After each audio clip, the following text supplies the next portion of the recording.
Hi, everyone. Welcome back to school. I hope you had a great spring break. I couldn't help it. I had to come back to school. Hey, look, this is your classroom. Very empty right now. Kind of got a little echo. The reason why I came back here is because of this. The tank of joy. Oh, it's gone crazy.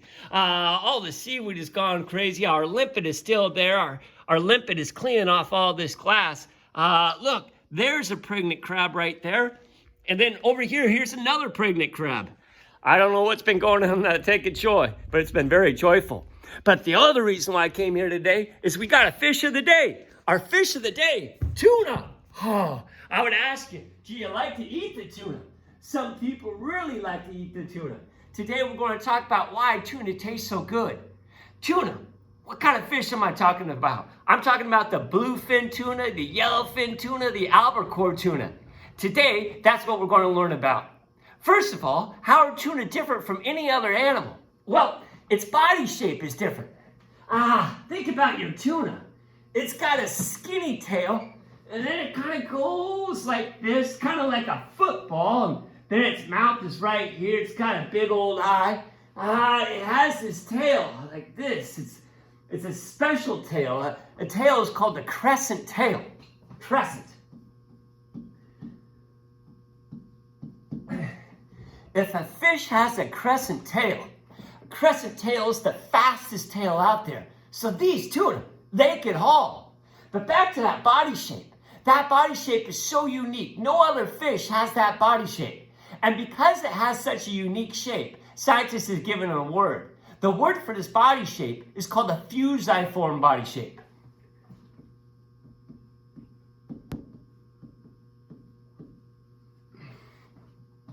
By having a fusiform body shape, where you're really skinny at the top and you're skinny at the bottom, and the water just slides right over you.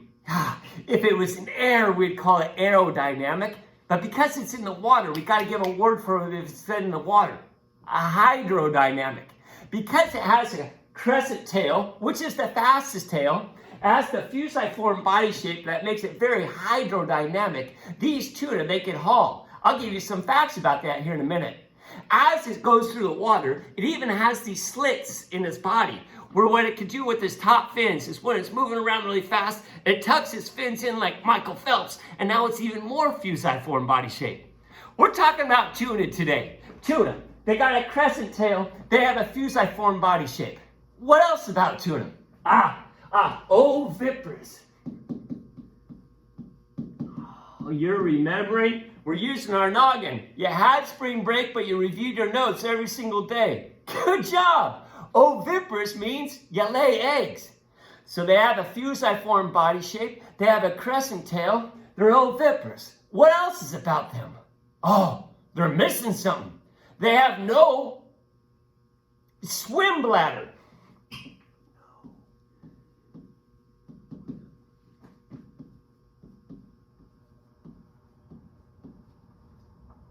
Go back in your noggin. We learned about a swim bladder 2 weeks ago. A swim bladder is part of the esophagus that's filled up with air. It's important for fish because fish are made up of muscle, bone, and cartilage. All of those things sink in water. By having a swim bladder, it lifts them up so they don't sink to the bottom. So then the question is, well, if these things don't have a swim bladder, what keeps them from sinking to the bottom? Pause. I'm going to pause. You got to think about it. What do they have a lot of? They don't have a swim bladder. They're just going to sink down to the bottom. Did you get it? Yes. They got to have a lot of fat or oil. Oil has a specific gravity of 0.8. And by having it, it's going to float the fish up. Oh, must have lots of oil. That's why fat tuna tastes so good. Fat is the best tasting stuff in the world. A piece of bread in the toaster doesn't taste any good until you put some butter on it.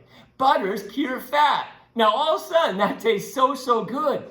So the tuna, they taste so good because they have no swim bladder. That means they got to have a lot of oil in them that's going to lift them up. Oil is fat, the best tasting stuff in the world. More about the tuna. There's more about the tuna. Tuna are like the only fish that's warm-blooded.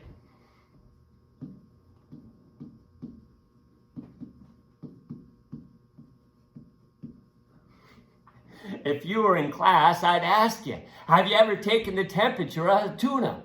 Have you ever taken a thermometer and stuck it up a tuna? Well, if you had, the temperature is somewhere between 70 and 77 degrees.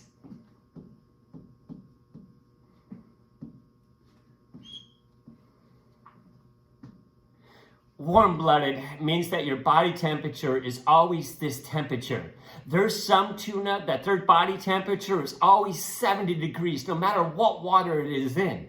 Other tuna, their body temperature is 77 degrees. Even if it's in the Puget Sound, which is 52 degrees. Inside the tuna is 77 degrees. That's what warm-blooded means. Why is this important? Well, there's a relationship between your body temperature and your brain and your eyes. By having a warmer body temperature, you get a more developed brain and you get better eyes. Oh, tuna are smart and they got great eyes. I got a couple of great examples about this. What else about tuna? Tuna. Well, maybe I should show you some tuna. Tuna. Well, we got our yellowfin tuna right there. In fact, let's start talking about yellowfin tuna. We're going to our part of our notes that says yellowfin tuna.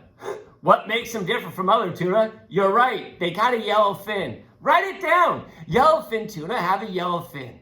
Size. The size of the yellowfin tuna. How big is a yellowfin tuna? Well, a yellowfin tuna is anywhere from 2 to 6 feet big. It's 2 to 6 feet big. They weigh anywhere from 60 to 450 pounds. Could you imagine catching a 450-pound yellowfin tuna? Oh, yellowfin tuna. We're going to go from the beginning. We got yellowfin tuna right here. We got yellowfin tuna. Yellowfin tuna. I got my next tuna. I'm going to go over here, hit my next tuna. Holy yellowfin tuna underneath the water. Don't look at her. Look at the yellowfin tuna. This is one of my former students, Dylan Jones. Dylan Jones went down to Panama for spring break. He hooked into this thing, a 105-pound yellowfin tuna. He said it took 50 minutes to reel it in, and because it has that fuselage-form body shape and crescent tail, it goes swimming away from the boat. It was a battle between Dylan and yellowfin tuna. Dylan won! Yellowfin tuna. Back to the yellowfin tuna. Yellowfin tuna. What else is about the yellowfin tuna?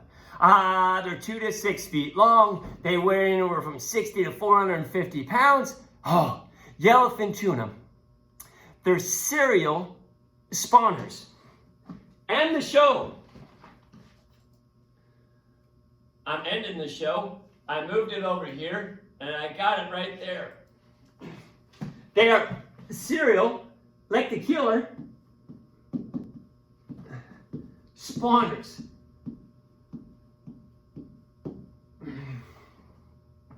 What does this mean? Well, they travel in huge schools. They're swimming around, they're in a great big school. What serial spawner is when one of them drops their eggs or their gukumpucky, it triggers all of them to drop their eggs and gukumpucky.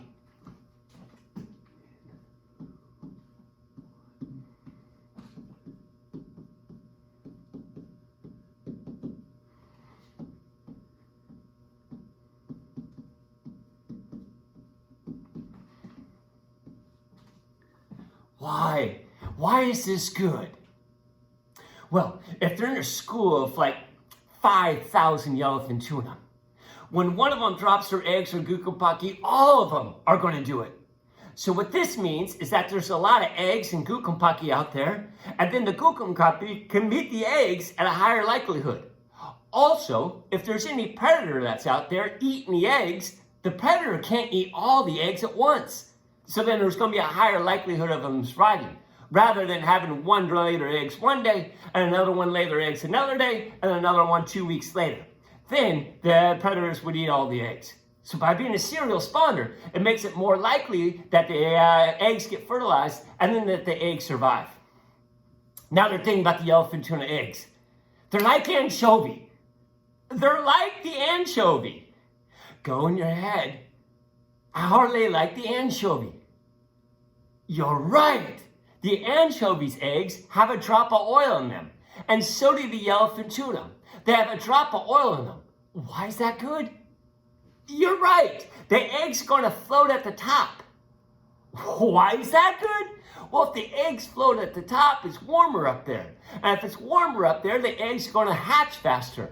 And oh, brothers and sisters, do they hatch faster? They'll hatch in 18 hours.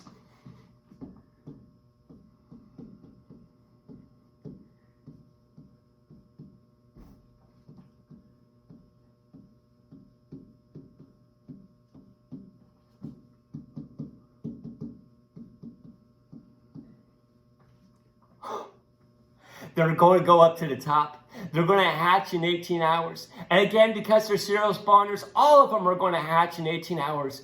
Back to what I said a couple of minutes ago, I said they travel in huge schools. Well, if all the eggs are laid at once and all of them hatch at once, that means all the babies then travel themselves in a school. These yellowfin tuna. I told you they are smart. They're warm-blooded. That makes their brain smart. Another example why they're smart, they hunt with dolphin. Smartboard, give me the ocean. Smartboard, please draw me a dolphin. Oh, I'm good at drawing dolphin. If I say I'm good at drawing dolphin, I'll be good at drawing dolphin. I'm drawing dolphin. Now, dolphin. Aye, that dolphin didn't turn out too good. Dolphin are mammals. They have a blowhole. They come up, they get a breath of air. They can only hold their breath for 6 minutes. Dolphin has something special. They find their food by echolocation. They send out these sound waves. The sound waves travel and they keep going until they hit something. Dolphin eat forage fish. What they're looking for is a huge school of forage fish. So they send out these sound waves. Over here, there's going to be a bunch of little forage fish. Then the sound waves get bounced back to the dolphin. Then the dolphin go find the forage fish and they eat them. Yellowfin tuna, they hunt with dolphin. What they do is the huge school will travel underneath the dolphin. Smartboard, give me yellowfin tuna. Color, red. A whole bunch of yellowfin tuna are going to be underneath here. And they're just watching the dolphin. The dolphin are going to lead them to the forage fish with their echolocation. So they just keep going underneath the dolphin. Now, the dolphin don't seem to mind because they can only hold their breath for 6 minutes. So when the dolphin find the forage fish, they're going to start to attack the forage fish. The forage fish are going to start to go down. Then the yellowfin tuna come up and they force the forage fish back up to the dolphin. And then between them, they hunt and they get the dolphin. Why am I telling you all this? Well, it's brilliant. Also, well, if I was a tuna fisherman, what would I do? You're right. All you gotta do is you gotta find the dolphin. If you find the dolphin, there's going to be yellowfin tuna underneath them. Wow. If I was an unethical tuna fisherman, then what would I do? Well, what I would do is I'd take a net and I'd make a big circle all around the dolphin. And then I'd tie up the bottom of the net and I'd pull it up. And I'd get a whole bunch of yellowfin tuna. Yay! But what about the dolphin? The dolphin, when they get scared, they'd swim down. Their nose would get stuck in the net. They can only hold their breath for 6 minutes. They would drown. Nobody knew that this happened until video cameras first came out. And then what they did is they went out and they filmed this happening. And they filmed the tuna fishermen pulling in these nets. And there was a bunch of dolphins stuck in the net and drowned. Now, dolphins out in the wild, they swim in herds of like 2,000 2,000 dolphins were coming up. I gotta stop my video.